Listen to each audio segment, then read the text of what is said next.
6 দিন ধরে চলছে ইরান-ইসরায়েল সংঘাত। স্থানীয় সময় মঙ্গলবার ইসরায়েলের গোয়েন্দা ভবন লক্ষ্য করে হামলা চালানোর দাবি করে ইরানের Islamic Revolutionary Guard Corps IRGC।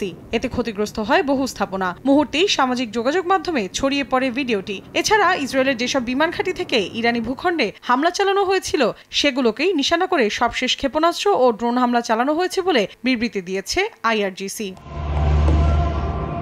জবাবে ইরানের বেশ কয়েকটি ক্ষেপণাস্ত্র ঘাঁটিতে হামলার দাবি করেছে ইসরায়েলি সেনারা। জানায় দেশটির অভ্যন্তরে একাধিক সামরিক স্থাপনায় নতুন করে হামলা চালানো হয়েছে। এ হামলায় ইরানের শীর্ষ সেনা কর্মকর্তা মেজর জেনারেল আলী সাদমানি নিহত হয়েছেন বলেও দাবি করে নেতানিয়াহু প্রশাসন। পাশাপাশি তেহরানের রকেট লঞ্চারগুলোতেও হামলার দাবি করে তেল আবিব।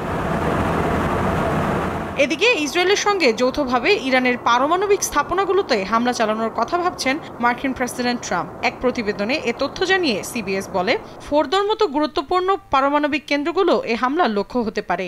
এর আগে ইরানের আকাশসীমা পুরোপুরি নিয়ন্ত্রণে নেয়ার দাবি করেন ট্রাম্প। সামাজিক যোগাযোগ মাধ্যম ট্রুথ সোশ্যালের এক পোস্টে একথা জানান তিনি।